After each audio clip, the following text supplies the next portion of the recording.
On the way to the office this morning, I turned on Don Miller's Business Made Simple podcast. He was talking about his new book, which is called Hero on a Mission. And in Hero on a Mission, he talks about every story, every great story, every story that keeps our attention and doesn't let it go, has four types of characters. There's the villain. The villain is someone who makes people feel small, makes people feel less than. Then there's the victim. Of course, that's the person who is made to feel small by the villain and made to feel less than by the villain. And then there is the hero who fights the villain and helps the victim. But there's another kind of character that typically, according to Don Miller, in great stories, this fourth type of character is the strongest of all, and that's the guide. The guide is the person who shapes the person who becomes the hero. The guide is the person who helps the victim become a hero and help more victims. The guide is usually not the star of the show, but yet a powerful force that helps the story along. Now, like all of these Think Like a Leader videos, I'm talking primarily to leaders and primarily leaders who are spiritual leaders in a ministry context, but I think there's application beyond that. But what we're called to be as spiritual leaders is that guide. I'm not calling anyone to be heroes and to be heroic, but to be guides, to shape people who do become heroes, and we multiply that effectiveness through leadership multiplication. The character we want to look at today in the Bible is someone who, like most of us, had all four of those things going on in our souls at any given time. I think all of us really at times are villains, victims, heroes, and we can be guides if we understand how and choose to be. And so let's look at this. This story is about a guy who really was victimized, but he was victimized partially because he was villainizing people. He was making his brothers feel less than. He was making his brothers feel small, so he became the victim, suffered horrible rejection and betrayal, suffered horrible injustices, not just a little while, for decades of his life, but somehow became a hero and somehow became a guide for so many and for us. Let's pick the story up. You know who I'm talking about, I'm sure, but let's pick it up in Genesis 41. This is toward the end of Joseph's life, verses 39 through 43, and we're going to see the three main themes of Joseph's life in these verses toward the end of his life. Verse 39, then Pharaoh said to Joseph, since God has shown you all this, now what he's talking about are the dreams. Joseph has interpreted Pharaoh's two terrifying dreams. Since God has shown you all this, there is none so discerning and wise as you are. You shall be over my house, and all my people shall order themselves as you command. Only as regards to the throne will I be greater than you. Now keep that in mind. Joseph is second in charge to Pharaoh. And Pharaoh said to Joseph, see, I've set you over all the land of Egypt. Then Pharaoh took his signet ring from his hand and put it in Joseph's hands and clothed him in garments of fine linen. Now we're going to see this idea of garments coming up over and over in Joseph's life. Coats and robes and garments. Verse 43, and he made him ride in his second chariot. There's that idea again, second chariot. And they called out before him, bow the knee. Then he set him over all the land of Egypt. Moreover, Pharaoh said to Joseph, I am Pharaoh, and without your consent, no one shall lift up hand or foot in the land of Egypt. Now, there's so much in this story that goes back to chapters and years and decades before in Joseph's life. And I mentioned three themes, and I paused on each one of those and made a brief commentary, but let me lay them out very clearly, the three themes of Joseph's life. And again, we're looking at a pattern that we can learn from as spiritual leaders. The first theme of his life, of course, is dreams. We know him as Joseph the Dreamer. And there are three sets of double dreams. The second theme of his life is this idea of being second in charge. And like the dream theme, there are three stories where Joseph is second in charge. 3 sets of 2 dreams, 3 sets of second in charge stories, and then we see the final theme is the idea of robes. And once again, we see 3 times Joseph has robes or coats, or this phrase here, garments, are prominent parts of the story. So 3 sets of 2 dreams, 3 times he's second in charge, 3 times robes come up at pivotal times in Joseph's story and life. Let's start by looking at the dreams. This text begins with Pharaoh mentioning to Joseph that you know all this. You've been able to interpret these dreams. And if you remember the dreams started back when he was a young man. And Joseph had, as a young man, again, 2 dreams. And the first one was this dream where the sun, moon, and stars bow down before Joseph. And the interpretation from his parents and his brothers was his parents were going to bow down to him.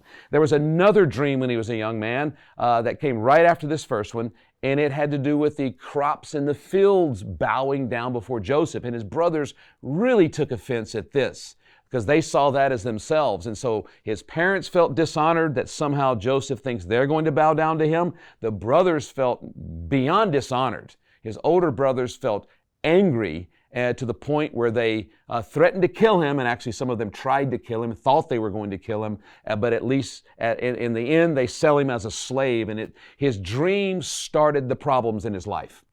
He lived fairly problem-free until the dream. I don't know if you've noticed that as a leader. The dream, the vision, the sense of calling has an amazing way of complicating life. Before the dream, before the vision, before the sense of calling and destiny by God, we just sort of cruise through life. We just sort of do whatever we want, whenever we want to do it.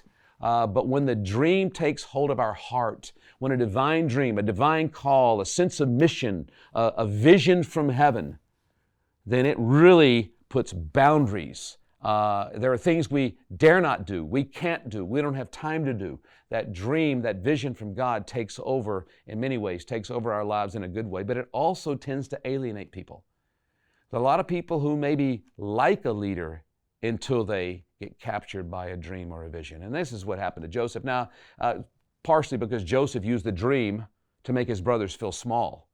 He used the dream to make himself seem big and his brothers seem less than.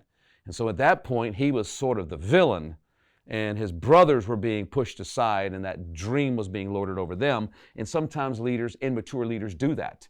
And so we need to be careful. How do we cast vision? How do we walk in a vision from God? How do we fulfill a calling without becoming arrogant and thinking somehow that there are greater and less than people? The second time we see dreams, it's because of this downward spiral of Joseph's life, because of the way this dream rolled out. We find him in prison. He's in prison because he did what was right. We'll get to that in a moment. Potiphar's wife tries to seduce him, and he says no, and she lies about him, and so now he's in prison. But while in prison, his other prisoners with him, his cellmates, the baker of Pharaoh has a dream, and then the cupbearer has a dream.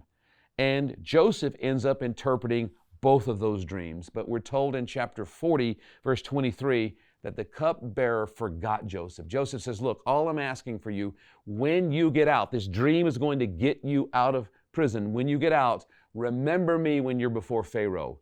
And the cupbearer forgot him. And you know, that happens so often in ministry, that the very people that oftentimes that we serve and sacrifice for and help their dreams come true, they forget.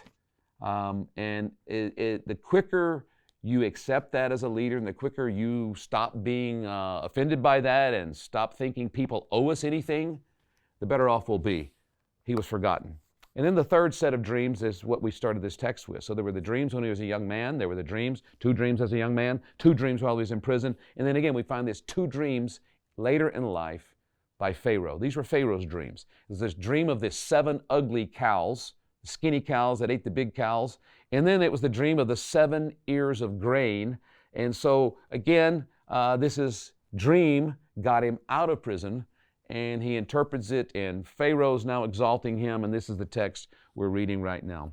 What's interesting about this time in the story is his original dream of his parents and his brothers bowing down to him, the sun, moon, and stars, and the crops in the field. It's about to happen. In fact, it's rolling out before his eyes. This is all after decades of pain and injustice and ups and downs. The original dream is being played out in front of him, and it seems like Joseph doesn't even care. It seems like maybe he doesn't even notice, but I think he does, but I think he's probably beyond gloating over it now, because somehow he's no longer in the center of his dream, and we'll get to it at the end of the story. He sees God's providential hand in it, and he's no longer the center, but God is the center. And I think there's something about the dream, maybe in immaturity and insecurity. A lot of times leaders have a valid dream and vision from God, but in our insecurities, we put ourselves in the center. And that's where celebrity leaders and celebrity pastors and celebrity preachers come from. Sometimes that tendency to see ourselves in the center and somehow that dream's all about us, when in reality, it's all about Jesus. It's all about God. It's all about the people we serve. And so we see this change in Joseph's attitude from him holding that dream and almost mockingly to his brothers in an insulting way, to where at the end, when it's finally actually literally happening before his eyes, he doesn't have that attitude at all. He seems to not even be impressed with himself or his dream. When we think about Joseph, the question I have in this moment in his life is, what do we do when our dream doesn't seem to be happening? What do we do when the vision that we're pretty sure God gave us doesn't seem to be rolling out the way that we had hoped and prayed and worked for? Joseph, here he is. He's got this dream of greatness. It's turned his family against him. He ends up in prison. But you know what he did? He helped other people understand and fulfill and live their dreams. He helped the people in prison with him. And they were in there for no good reason either. But instead of dwelling on his own dream, he got busy helping other people live theirs, even helping Pharaoh live his dream and helping those dreams become reality. So if your dream is delayed, if your dream is not happening the way you had hoped, if your dream is being rejected by everyone around you, if people are misunderstanding it and they're mad at you because of the dream God gave you, don't give up on the dream. But don't put all your effort into making it happen either. Find someone else with a dream and help them fulfill theirs. Help theirs become reality. Help them live their dream. As we serve others, we'll wake up one day like Joseph and see, wow, the dream God gave me is happening right before my eyes, and it's the hand of God instead of my hand and my contacts and my manipulation. So let's go to the second theme of Joseph's life, and that is this idea of second in charge. And we see it here. He's the second chariot. He's second to Pharaoh, but if you back it up, we see that he was second in charge in Potiphar's house. Potiphar had purchased him as a slave.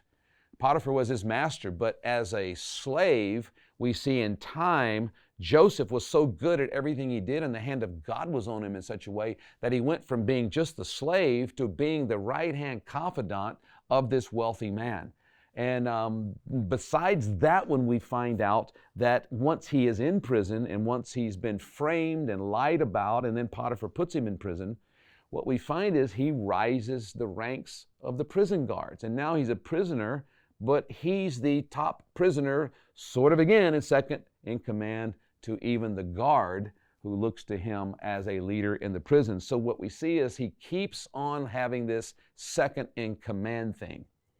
A lot of leaders think that until they are the man or the woman or the one in charge or in the business world, the president or the board chair or the CEO or the senior pastor or whatever that is in the circle that we find ourselves, a lot of times we think we're not really leading unless we're the one in charge. But that is the exact opposite of what we see in Joseph's life.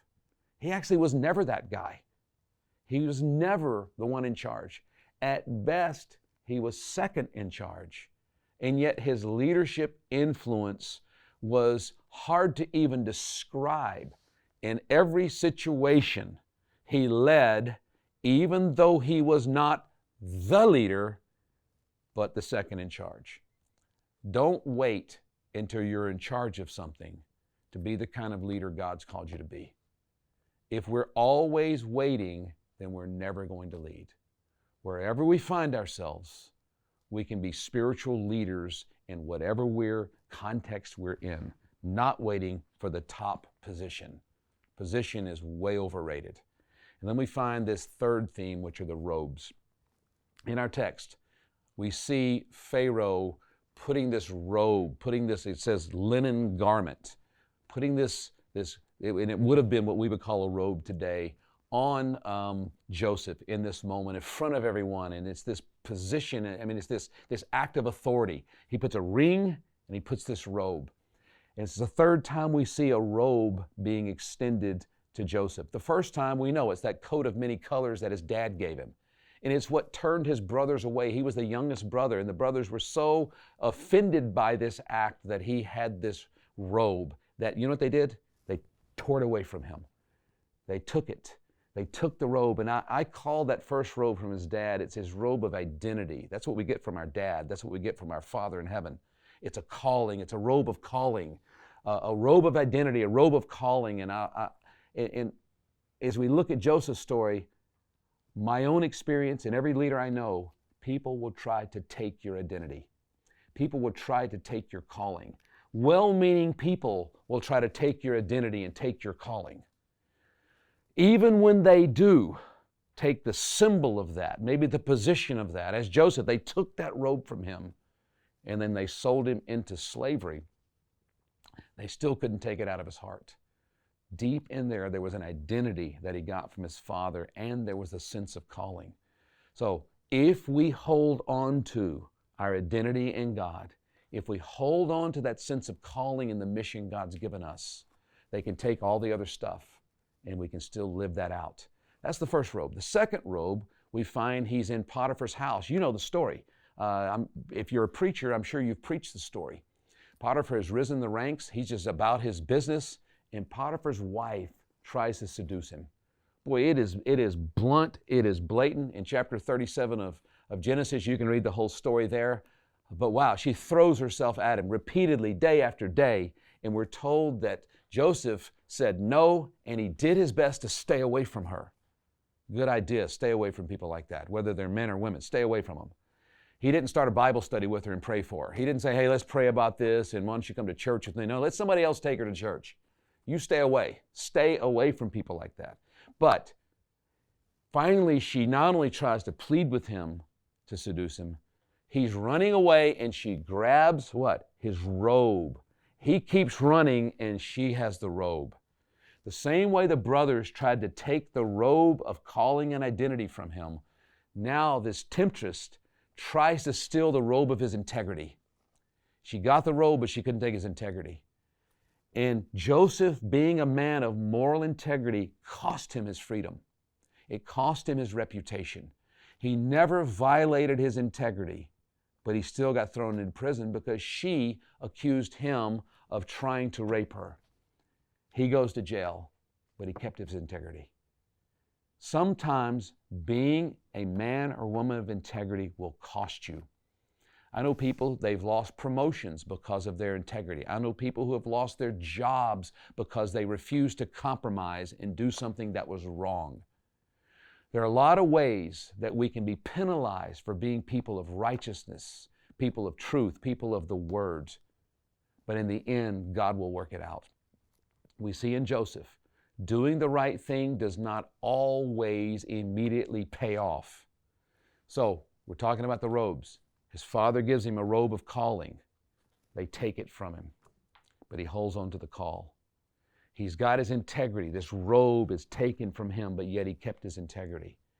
If you will keep your calling, no matter how long it takes for it to be fulfilled, if you'll keep the dream, even when people try to take it from you, if you'll keep your integrity, even when people try to take the robe of calling and the robe of integrity away, if you'll keep it, one day you'll get a robe of authority.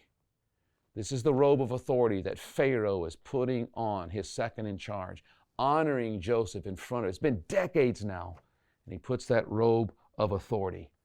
Now, what are we saying here as we come to a close with this? I want to turn to Genesis 50. I want to read one more. This is it's one of the most fascinating stories in the book of Genesis, and it takes up a big chunk of the book of Genesis. But as we come to the end of this, what does this mean to us for leaders? There are a lot of lessons in here for spiritual leaders about our calling, about our integrity, about the delayed authority, about the authority of being second in charge and not being the big boss all the time. When we get to Genesis 50, Joseph has revealed who he really is to his brothers, to his dad, and they're terrified. And he's tried to convince them several times that he's not going to punish them for what he did. He's tried to communicate to them that, look, it started with a dream from God. I didn't realize all the ups and downs that would happen to see that dream happen. And Joseph's trying to let them know that he will not harm them. And so we pick it up in verse 19. But Joseph said to them, "Do not fear, for am I in the place of God?" And that's a good thought for leaders to have. Listen, leaders, we're not in the place of God. It'd be good to remind ourselves of that on a regular basis. We're under God. But sometimes people treat leaders like they're in the place of God. He says, look, I'm not God.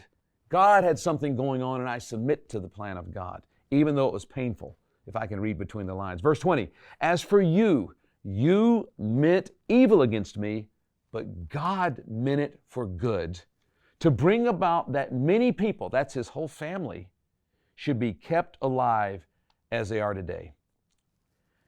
Joseph went from a victim to not just a hero, but to a guide, to use Don Miller's terms in typical hero stories. He's had a providential perspective. He saw behind, at some point, he saw behind the pain that was unjustly inflicted upon him, the betrayal, and somehow, maybe sometimes faintly, maybe sometimes clearly, maybe there were years when he couldn't see it, but at least right now, he sees the hand of God doing something not just for Joseph, but for others through Joseph's suffering and through all that he had to endure. Verse 21, so do not fear. I will provide for you and for your little ones. Thus he comforted them and spoke kindly to them. You know how you know you've really forgiven someone? Not when you just go, well, when I see him, I didn't punch him. That's not how you know you're forgiven. The way you know you've really forgiven is when you see him, no, you don't punch him, but you also speak kindly to them and you do everything you can to protect that person and provide for that person. That's real forgiveness. That's what Joseph did. He became this guide, not just a hero, but a guide, no longer a victim. He became this guy because he fully forgave. And he forgave partially because he could see the providential hand of God. Now I get it. I see what God was doing. And the evidence of his forgiveness was he spoke kindly, not harshly. And he was willing. He said, don't worry, I will take care of you. You didn't take care of me.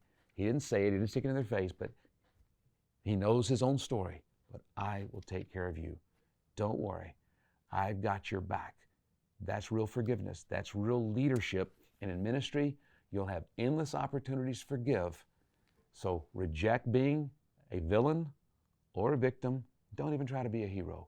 Be that person who shapes others to do heroic things. That's leadership. That's what it's all about.